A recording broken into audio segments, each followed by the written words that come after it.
Muy buenas tardes, estimados radioescuchas. Un gusto estar con ustedes una vez más en su programa Futuro en Acción. Hoy estamos compartiendo la mesa con Juan Carlos de Granados y tenemos como invitado, que entiendo que no se conecta todavía, a José Ignacio Beteta, historiador, magíster en Administración Pública, director del Centro de Desarrollo Educativo Integral y de Asociación de Contribuyentes del Perú. Y justamente la idea de la entrevista es hablar con él sobre lo que sucede hoy en el vecino país, sobre la situación con el nuevo presidente y de cara a unas muy próximas elecciones. Juan Carlos. Buenas tardes, director Giovanni Ginata. Siempre es un gusto compartir el panel contigo y además estos minutos desde las 12 hasta la 1 con toda la audiencia que nos escucha y también nos ve a través de las redes sociales de RTP. Una cantidad de eventos que están ocurriendo en este momento.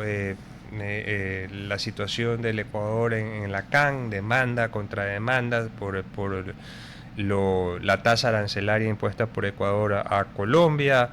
Además hay un titular de Diario Expreso que hay una intervención en curso a través de la Superintendencia de Compañías a Granasa. Y además también el otro tema que es importante, la destitución o mejor dicho, la renuncia de Godoy al Consejo de la Judicatura, y después la Asamblea también le da tastas, no con un motivo pues como los que se esperaban, sino un poco más ligero. Esperemos que hayan acciones que sean posteriormente de un análisis jurídico desde el punto de vista de la Fiscalía y también de controles del Estado en relación al manejo del Consejo de la Judicatura y las acciones que se han realizado durante esa gestión y tal vez en las gestiones anteriores, para estar seguros que las cosas se han manejado con transparencia o no. Hasta que se conecte el invitado, ayer hablábamos aquí en la radio con Henry Cucalón, que tiene una larga trayectoria en el mundo político, y hablábamos sobre la necesidad algún día, y tú, aparte de ser abogado, pues has tenido mucha vinculación con gremios y con el liderazgo gremial, y conoces mejor que nadie la importancia de que un país prospere bajo la base de construir la institucionalidad y la seguridad jurídica. Y esto ni siquiera es un invento de nadie, eso inclusive hay un premio Nobel reciente, unos premios Nobel recientes que escribieron sobre el progreso de los países amparados en los países que tienen instituciones sólidas. Y los países que no las tienen, vale la redundancia, están desbaratados y no progresan porque no hay confianza. Si no se construye la confianza en las instituciones, las personas que tienen que invertir su dinero, sean ecuatorianos o sean extranjeros, piensan 2 veces, 3 veces, 4 veces en poner su dinero en un lugar que no saben si le van a cambiar las reglas de juego, si le van a cambiar los impuestos, si le van a cambiar la normativa, y aún con las reglas que estén en juego, también tienen la duda con respecto a que esas reglas, cuando tengan que litigar en una corte, realmente va a haber un esquema saludable jurídico. Entonces, ¿cómo romper esto es un tema, tú y yo tenemos más o menos la misma generación, y yo desde que tengo uso de razón aquí, el mismo problema ha existido. Tal vez se ha ido degenerando, me parece, y sí, coincido sobre la importancia de la institucionalidad. Por ejemplo, ayer hubo una noticia súper interesante que dio la vuelta al mundo, y que tal vez pareciera solamente para revistas que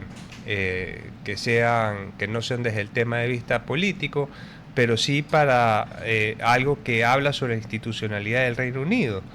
El ex príncipe Andrés, hermano del rey Carlos III, fue arrestado ayer bajo sospecha de mala conducta durante su ejercicio de un cargo público.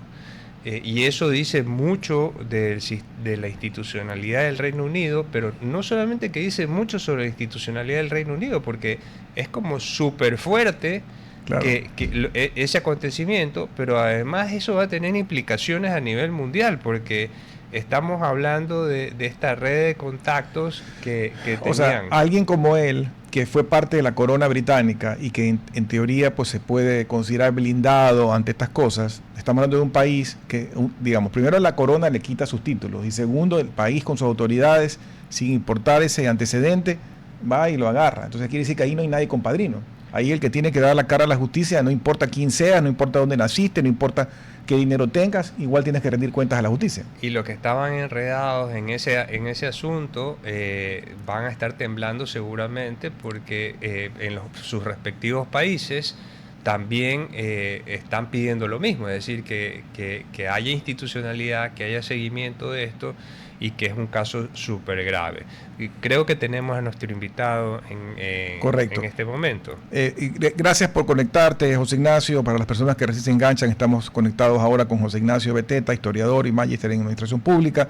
Y la idea es conversar con él, está conectado desde Perú, sobre lo que está sucediendo en el vecino país. Y quisiera que nos expliques, porque yo un poco me agarró de sorpresa. Yo pensaba que la persona, primero no entendí por qué cambiaron a los pocos meses de una elección, cambiaron al que estaba liderando el país como presidente. ¿Por qué salió? ¿Por qué tomaron ese riesgo? ¿Y qué pasó? Que al tomar ese riesgo resulta que ahora el que sale ahora como ganador o como presidente interino es alguien con unas credenciales un poco dudosas y que puede volcar al país con ciertos problemas hasta el mes de abril, que son las elecciones. Bueno, muchas gracias por la invitación, Giovanni y Juan Carlos. A ver, sí, es un poco el contexto que está bastante caótico en el Perú ya de varios años. No es un tema coyuntural. Hemos tenido 7 presidentes en menos de 10 años. Vamos a ir por el 8º presidente y vamos a tener 3 congresos además. Y para que se hagan una idea, que nadie lo ve porque es un dato un poco más específico, más de 250, 260 cambios ministeriales en los últimos 5 o 6 años, imagínense. Entonces, claro, bajo ese contexto de inestabilidad política que no tiene un mes ni 2 meses, sino que ya tiene 7, 8 años, ¿no? La pregunta que uno se hace es, bueno, ¿y ahora por qué sacaron al presidente, no como ustedes?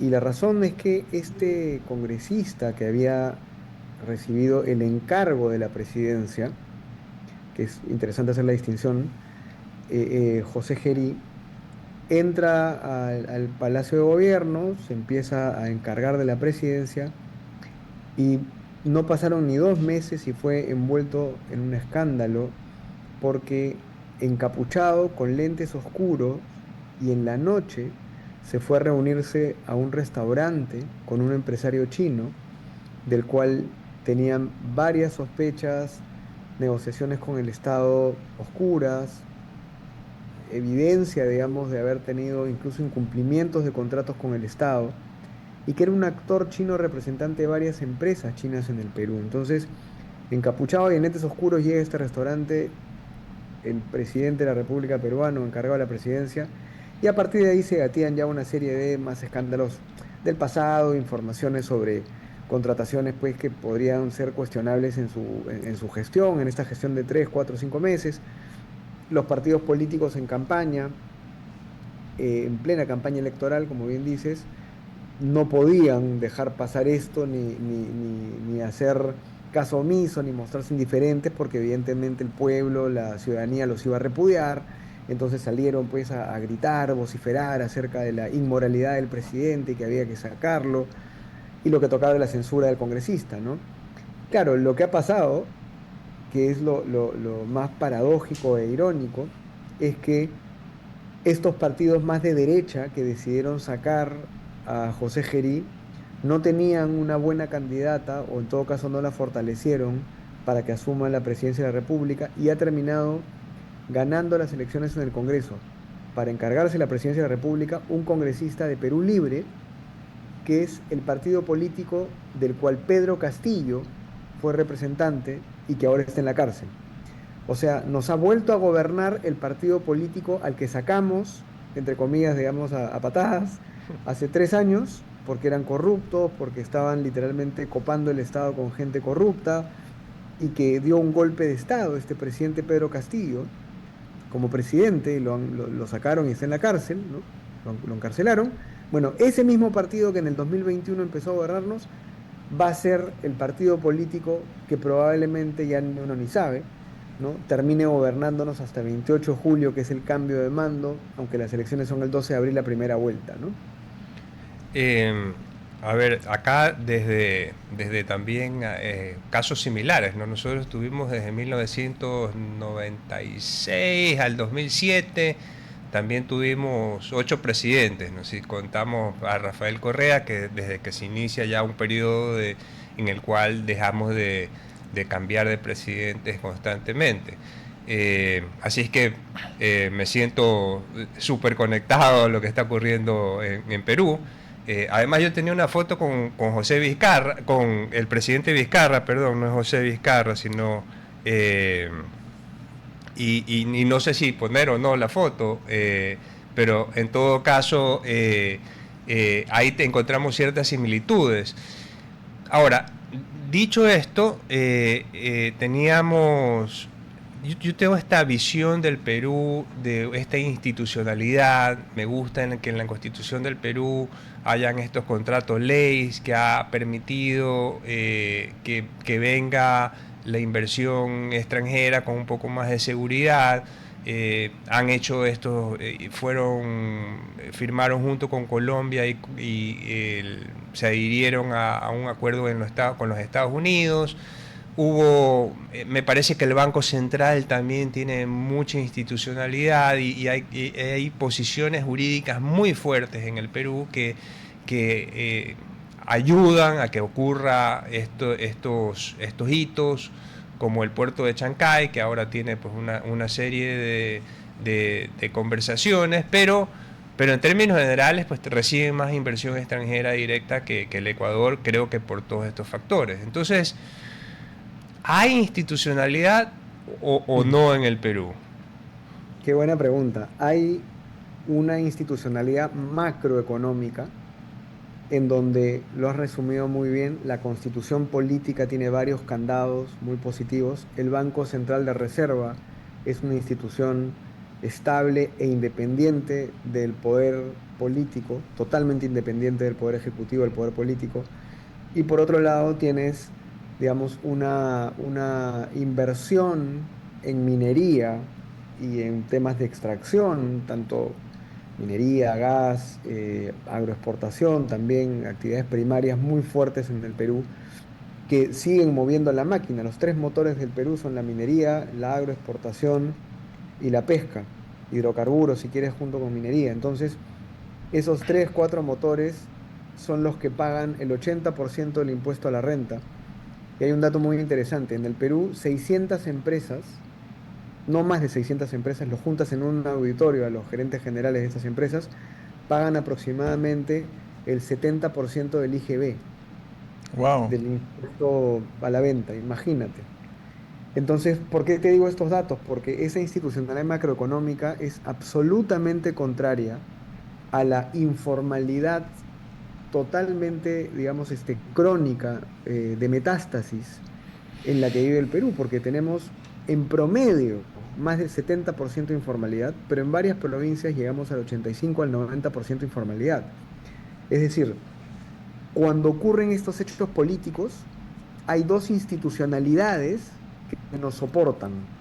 La institucionalidad macroeconómica, vamos a llamarlo así, formal, y la institucionalidad, porque según varios economistas, esto también es una institución, llamada informalidad, en donde los peruanos no les interesa lo que pasa en el Estado, porque viven de espaldas al Estado. El Estado no les da nada. No les da ni salud, no les da ni educación, no les da seguridad, no les da nada. Ni Entonces, les lo da único ni les que... quita, me imagino, porque no pagan impuestos. Exactamente. Entonces, es una especie de libertarismo popular espontáneo, ¿no? Que se ha convertido en una institución. La informalidad es una institución. Douglas North, un economista famoso, te lo diría de esa manera. Es una institución. La mentalidad del peruano es informal, la forma de proceder es informal, hace negocios de manera informal, se relaciona con el Estado de manera informal, y eso salva al Perú.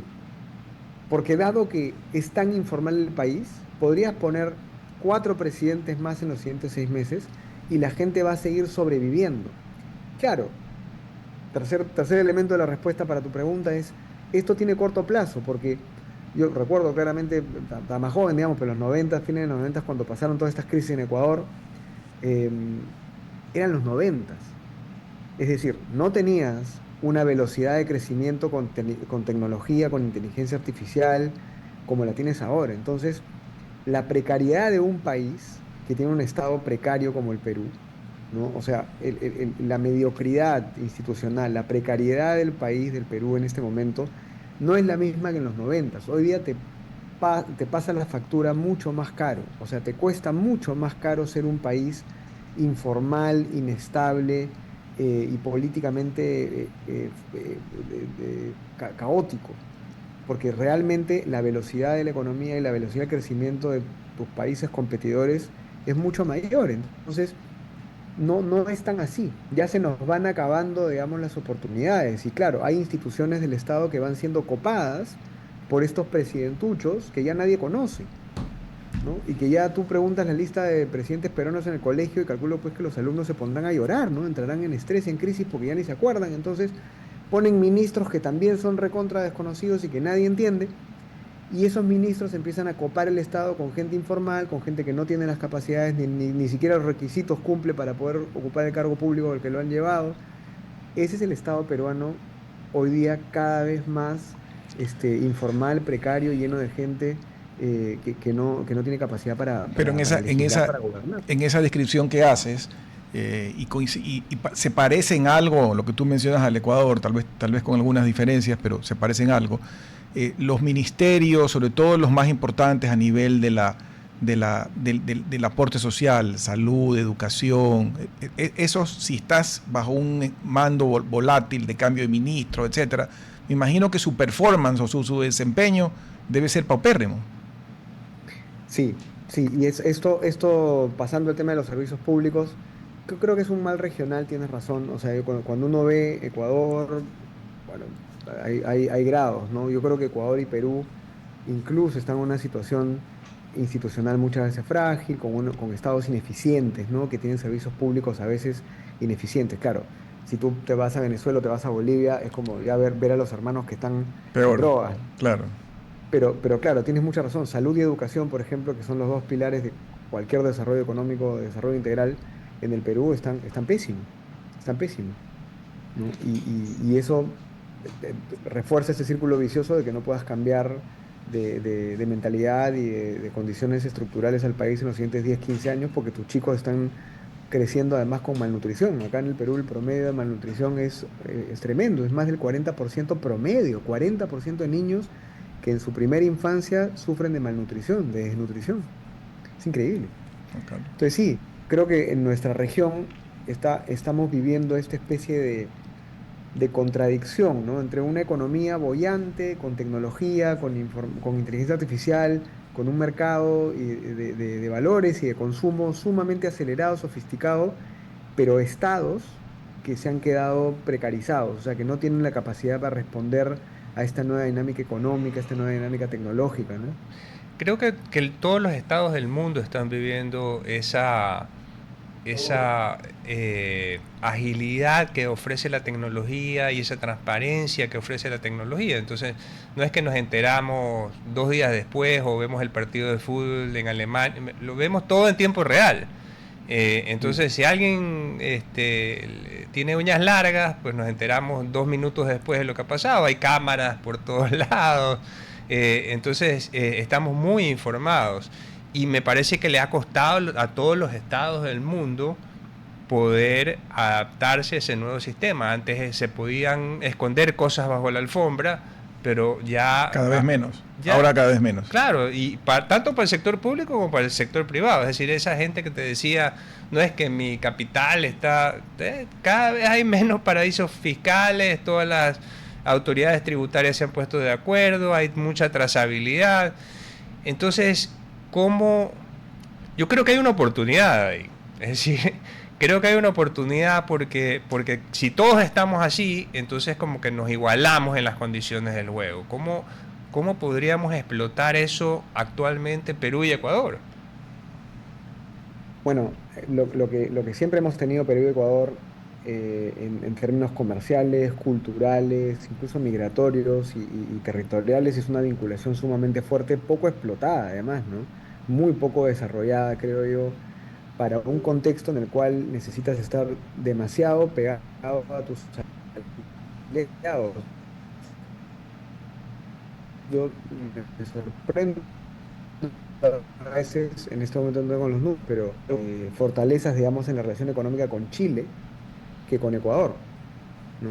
Eh, Siendo que territorialmente estamos exactamente en el mismo lugar y probablemente con Ecuador tengamos hasta más cercanía, incluso en algunos temas demográficos y culturales, sociales. Entonces, es una buena pregunta que no tengo la respuesta, ¿no? Pero sí, o sea, globalmente lo que está ocurriendo es que se están formando bloques, ¿no? Y entonces Sudamérica no se está comportando como un bloque, estamos totalmente dispersos.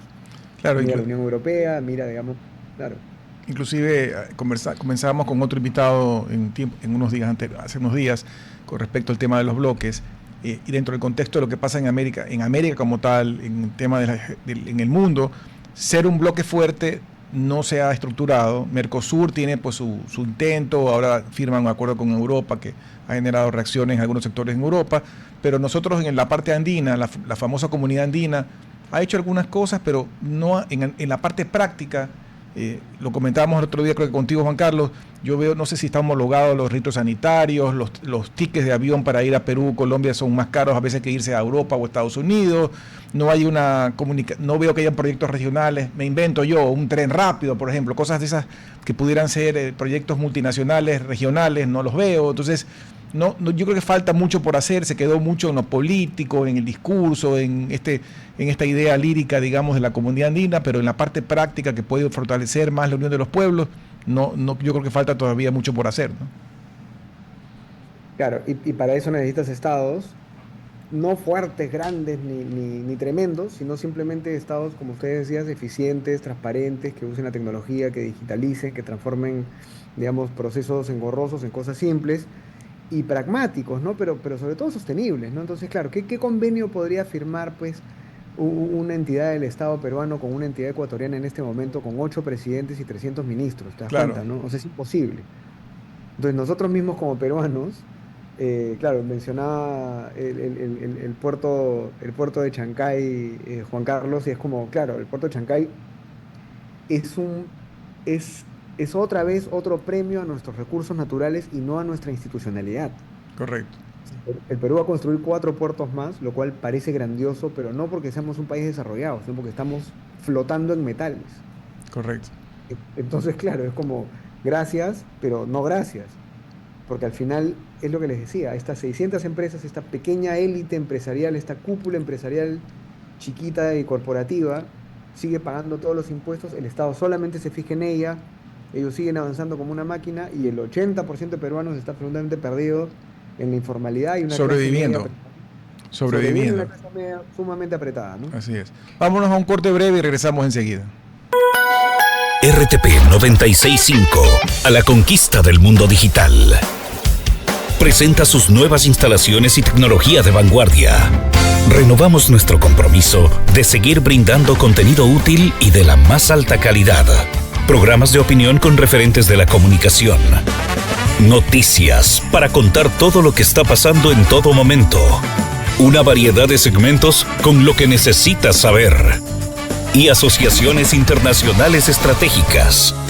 Todo para mantener a nuestra audiencia y seguidores siempre bien informados. Siempre en RTP.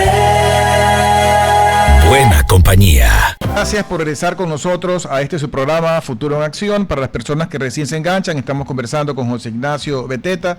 Él es historiador y magíster en Administración Pública y hemos venido conversando sobre lo que sucede en la realidad política y económica del Perú. A mí me quedó una duda lo que conversabas cuando tú comentabas la informalidad que en parte se comparte aquí en el Ecuador.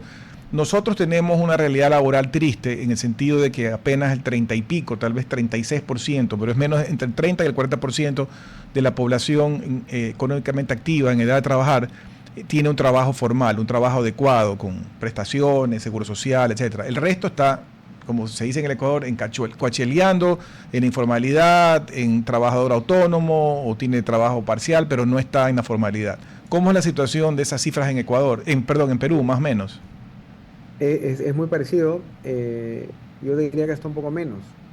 Nosotros estamos, informalidad tributaria, podríamos estar entre el 65 y 70%, pero informalidad laboral estamos más cerca del 75%. Entonces, solamente el 25% de peruanos de la población económicamente activa tienen un trabajo formal. Eh, Nuestra población económicamente activa tiene más o menos 17, 18 millones de peruanos, y de esos hay 6 o 7 que están en subempleo, de saque nomás, ¿no? Ok.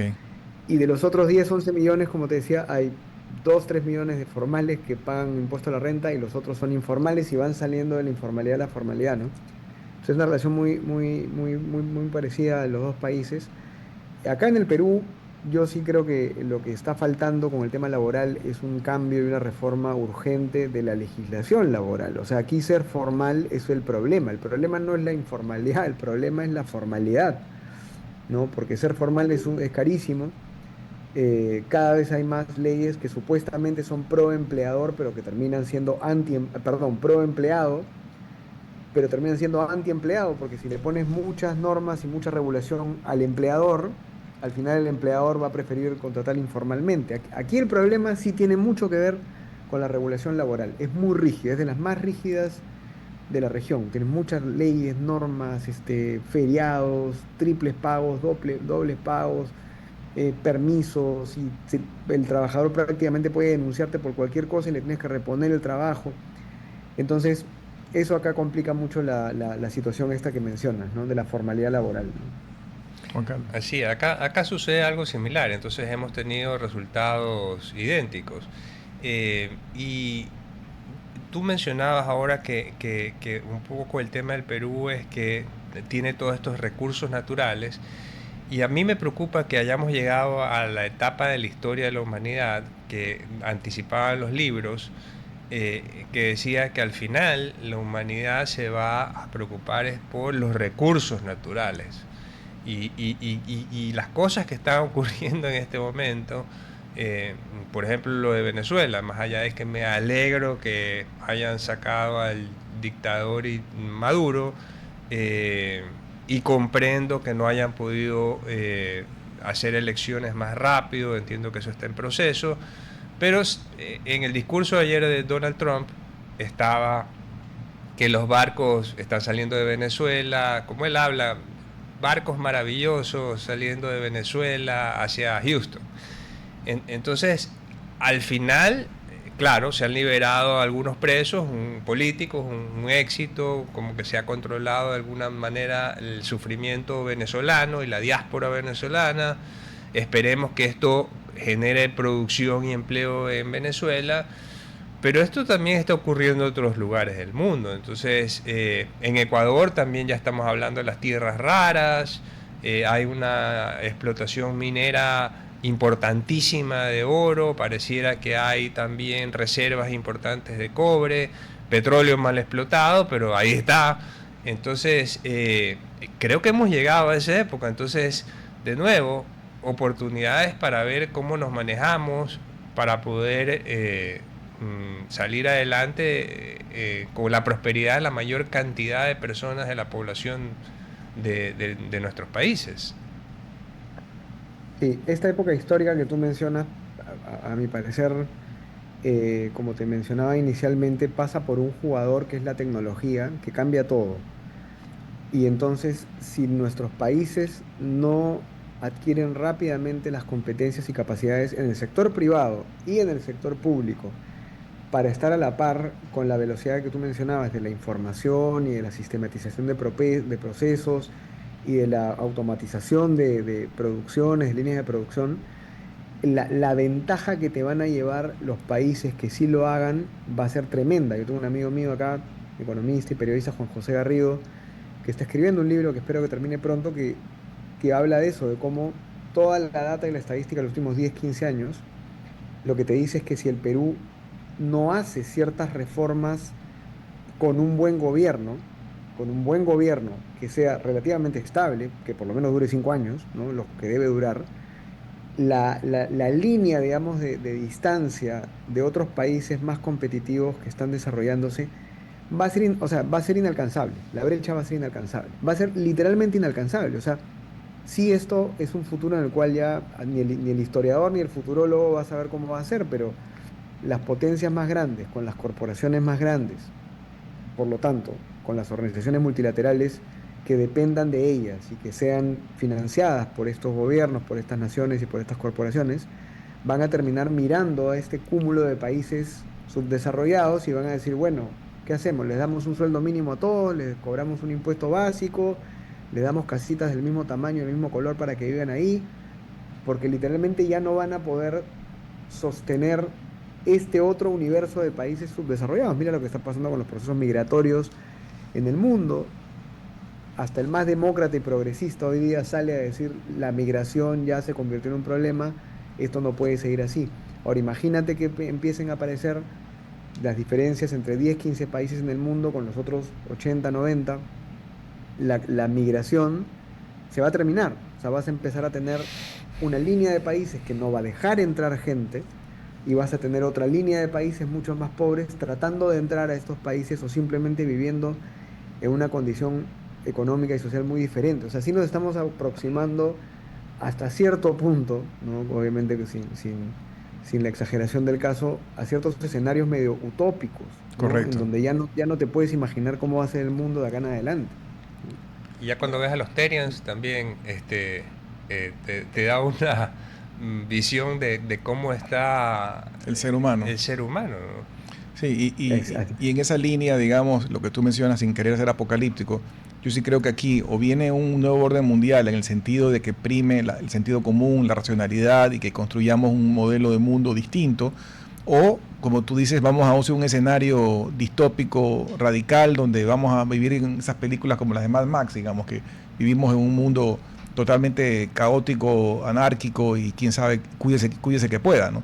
Esperemos que vamos por lo primero, pero lo triste, cuando comenzamos hablando de la institucionalidad, digamos, la importancia de las instituciones. El problema es que las instituciones internacionales, las que se crearon después de la Segunda Guerra Mundial y que por un buen tiempo mantuvieron la paz y la estabilidad en el mundo, también se cambiaron. O sea, la palabra perversión no la quiero usar. Perdieron tal vez el rumbo o no cumplieron con sus objetivos o comenzaron a desviarse a otros intereses, a otras líneas, y ya no son garantía de mucho lo que pasa en el mundo. Entonces también volvemos a la misma historia, hay que reconstruir la institucionalidad internacional. Sí, sí, has tocado un tema muy interesante con este tema de las organizaciones internacionales o las multilaterales, porque, claro, yo creo que acá hay un tema un poco más filosófico también, ¿no? Ya que estamos conversando así en tanta confianza estos temas.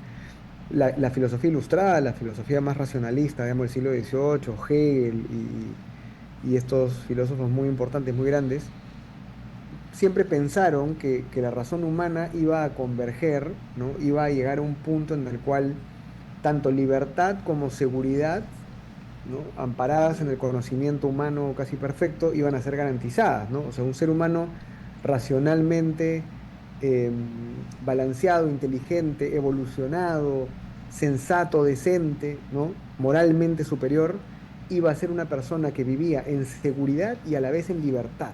¿Sí? Iban a converger. Lo que ha pasado en estos 50 años es todo lo contrario, es decir, el péndulo va de sociedades más libres, que buscan evidentemente sostener sus libertades individuales, mantenerlas, protegerlas, a sociedades más colectivistas en donde la seguridad y el orden es la prioridad. En ese péndulo, el tema está otra vez en que históricamente siempre ha sido un péndulo. Gobiernos más liberales, gobiernos un poco más colectivistas, un poco más de derecha, un poco más de centro, izquierda. 10 partidos, 5 partidos, estos péndulos siempre han sido, más o menos, se han reflejado en todos los países. Izquierdas, derechas, como las hemos llamado mucho tiempo, ¿no? Pero ahora, repito, con la tecnología ya ni la izquierda ni la derecha gobierna. Lo que va a gobernar son estos poderes fácticos, digamos, que tienen dinero, tienen, digamos, el poder de la violencia de la ley internacional, ¿no? Y que tienen estados que ya soportan esto de manera militar. Ahí es donde viene la pregunta que tú dices, bueno, ¿evolucionaremos hacia un balance entre libertad y seguridad? ¿O va a llegar un momento en el cual nos van a quitar libertades con la excusa de la seguridad y no va a haber punto de retorno? Porque La tecnología, una vez que te asegura algo, ya no puedes liberarte de eso. Es el problema de la tecnología. Una vez que tú generas un proceso digital o simplemente automatizado, ya eres parte de eso, ya no regresas. O sea, recuperar tu libertad es mucho más difícil porque, claro, ya lo automatizaste. No sé, esta discusión es de países de ricos y de gente que tiene otras realidades. Aquí nosotros en el Perú estamos esperando que no tener un noveno presidente en los siguientes meses y que no nos pongan un ministro de Economía que sea ladrón y que no nos pongan un personaje público en la recaudadora de impuestos o en las instituciones que nos vayan a desbaratar más el Estado peruano, ¿no? ¿Y qué pasa en estos meses? Porque las elecciones entiendo que son en abril. El presidente recientemente electo, ¿qué rol va a tener en esas elecciones? No conozco la parte electoral de Perú, qué tanto poder tiene el Ejecutivo sobre la parte electoral, si él tiene, digamos, allí digamos, es peligroso lo que puede hacer o dejar de hacer.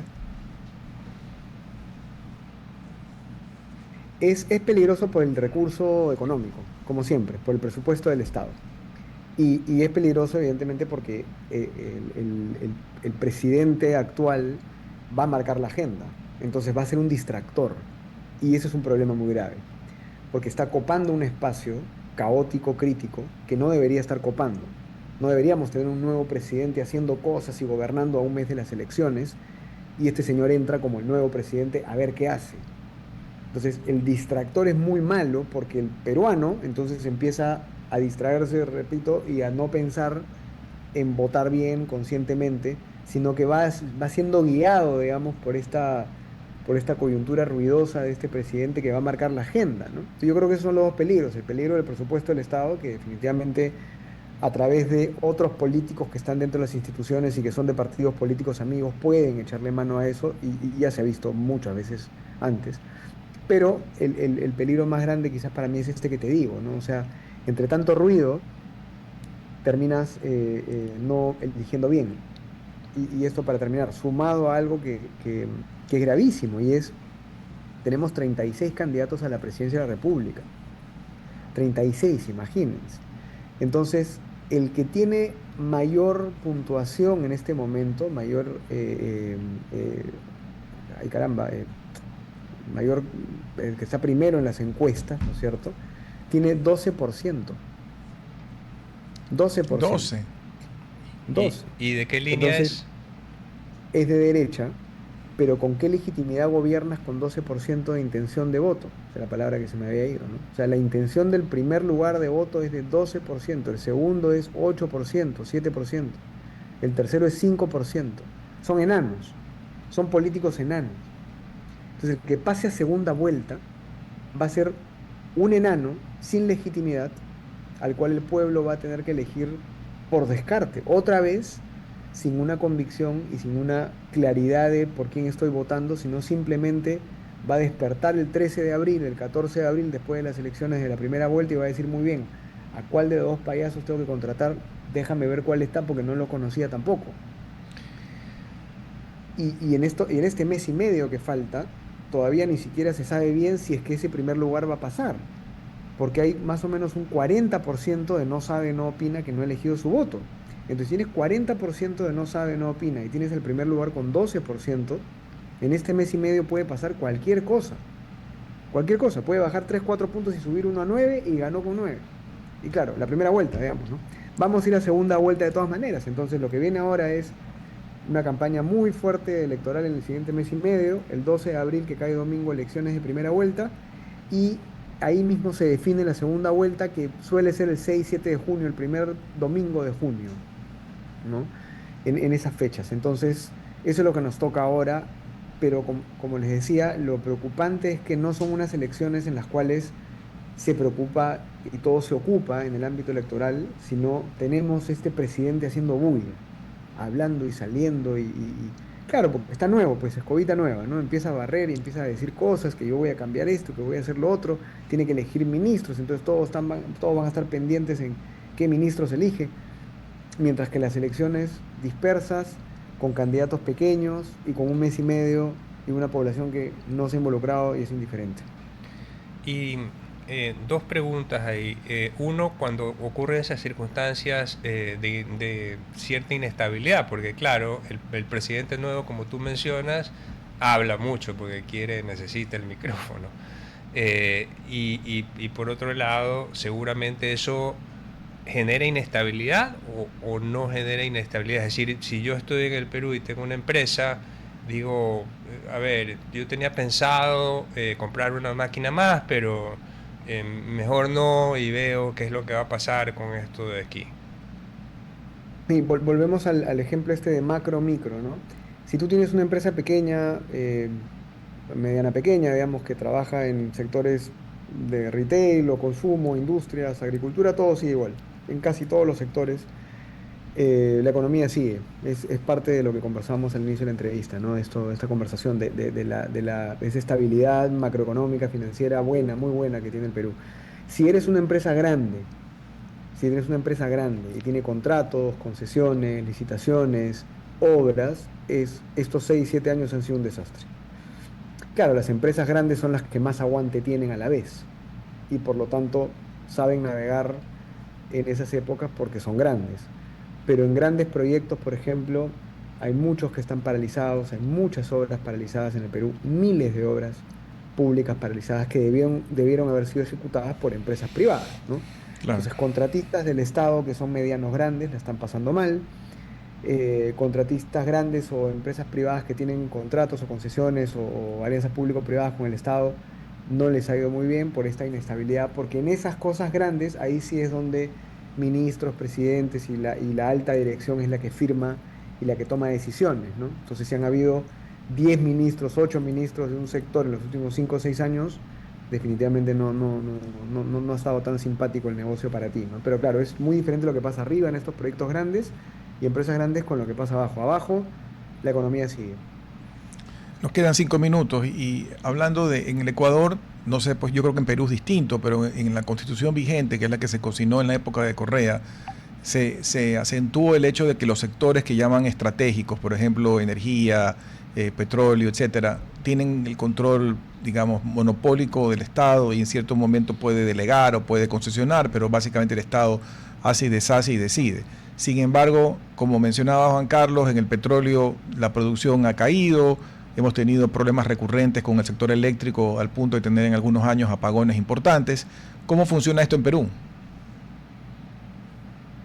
Em, si te refieres al mercado, O sea, no entendí muy bien. ¿ustedes también tienen el tema como un fuerte monopolio del Estado o sí está delegado, legalmente está Ah, posibilitado el privado en participar? no, felizmente aquí, desde la época de Fujimori, el 92, 93, cuando empezó a hacer las reformas más radicales económicas, se privatizaron el 95% de las empresas estatales. Hay ciertos monopolios estatales naturales, por ejemplo, electricidad rural, Ok. la mayoría de generadoras eléctricas siguen siendo del Estado, pero son máquinas funcionando, entonces no tienen mucho más, menos que hacer. Funcionan, no expanden más, no generan mucha más inversión, pero ahí están funcionando. Luego de eso, la mayoría de sectores económicos son privados, todos te diría yo, económicos, digamos, industriales o de producción, digamos, ¿no? Claro, en educación, como en Ecuador, seguramente acá el 70% de chicos estudian en un colegio estatal y la salud es 90% estatal. Pero en sectores productivos, económicos, la mayor cantidad de estos sectores tiene una primacía del sector privado con algunas empresas públicas. La petrolera aquí, que es Petroperú, es un desastre, es un mediano desastre, está absolutamente quebrada, la han rescatado N cantidad de veces y todo el dinero de los contribuyentes se va a Petroperú para pagar las planillas de trabajadores que no hacen nada. Es el único caso de una empresa de los años 70, digamos, inventada por el gobierno de Velasco, un militar, que sobrevive porque tiene 3.000 4.000 trabajadores ahí que heredan los cargos, además prácticamente se lo dejan al hijo, al sobrino. Es una cosa de locos. Pero tiene tanto dinero porque justamente tiene la liquidez de la gasolina, de las gasolineras, ¿no? De las estaciones de gas, que ningún político la quiere cerrar porque hay mucha caja, hay mucha liquidez ahí y hay muchos trabajadores del Estado. Entonces lo cargamos como un fardo en la espalda hace 20 30 años, una empresa quebrada, desastrosa, ¿no? En todo lo demás, Felizmente el sector privado tiene libertad, solamente según la Constitución el Estado puede participar cuando no hay un privado que lo pueda hacer, o sea, es una economía subsidiaria, digamos, en donde el Estado no participa de la empresa, ¿no? De la inversión privada, salvo que no haya un privado. Juan Carlos. Sí. ¿Y qué garantía hay de que, porque al principio cuando empezaron a destituir presidentes, yo dije, bueno, qué buena señal, destituyeron a alguien corrupto y entonces, pero continuó esto de aquí. ¿Qué garantía hay que por razones enteramente políticas el Congreso peruano no siga destituyendo presidentes? No hay ninguna garantía. Ese es un súper tema también muy interesante. Si se dan cuenta, no solamente en el Perú, creo que en la región, pero en el Perú sobre todo nos hemos convertido en un país parlamentarista. Nosotros éramos un Estado presidencialista, muy presidencialista, te diría yo, hasta los 90, inicio de los 2000. A partir de los 2000 se fue balanceando el poder desde el 2017, 2016 y 2017 que ocurre toda la crisis de Pedro Pablo Kuczynski peleándose con Keiko Fujimori, y luego entró Martín Vizcarra, el de Tu Foto, y todos los demás. Desde hace 10 años, el Perú a esta fecha es un país netamente parlamentarista. Ahora vamos a tener además 2 cámaras, diputados y senadores. Vamos a tener 190 parlamentarios y todo lo puede hacer el Congreso. El Senado es un super Senado, según el reglamento que le han hecho al Senado prácticamente puede hacer de todo. Y los diputados, que son los que van a proponer las leyes, pueden proponer leyes, pero si el Senado quiere, las cambia, las rechaza o las aprueba, o les da la vuelta y las escribe como ellos quieren y las pasan como ellos quieren. Es un super Senado lo que hemos creado acá. Eso tendrá que corregirse, pero a lo que voy ya es un gobierno parlamentarista. Dicho eso, entonces, no hay ninguna garantía de que estos congresistas que entren, si es que no están bien articulados, si es que el presidente no tiene una buena articulación, una buena bancada en número, ¿no? Si este presidente no tiene una buena bancada en número, no va a poder gobernar. Y acá viene lo que va a pasar en la primera vuelta. Aquí en el Perú, no sé cómo es en Ecuador, en la primera vuelta se eligen a los congresistas. Entonces, recuerdan que les dije que el primer lugar tiene 12-13%. Correcto. Bueno, imaginen cuando se aglomeren los votos y en las últimas encuestas, los primeros que pasen a la segunda vuelta y los demás que están abajo van a ser partidos con tan pocos votos, con tan poco porcentaje de voto, que no van a tener más de 20 diputados, 15 diputados, 25 diputados en una Cámara de 130 diputados. Entonces, si quieren, te sacan. Correcto. El presidente que entre, sea quien sea, no va a tener más de 30 diputados y más de 10 senadores. Por lo tanto, lo pueden sacar. Se nos ha acabado el tiempo. Yo creo que necesitamos tener una segunda conversación para ver cómo queda esta novela y lamentablemente, como decíamos al inicio, esta tragedia de la inestabilidad y la falta de instituciones es lo que tiene en cierta forma a otros países sin poder progresar. Muchísimas gracias por tu participación y también gracias a todos por estar conectados con nosotros. Que tengan una buena tarde. Hasta el día lunes. Gracias. Hasta aquí, Futuro en Acción.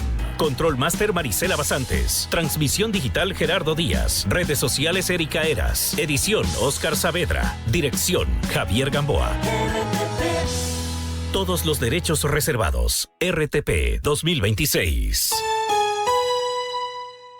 Si disfrutó este programa y aportó de manera positiva en su vida, déjenos sus comentarios en Instagram, página web o WhatsApp, así como los aplausos al artista son sus mensajes al equipo de RTP Ecuador. RTP. Buena compañía.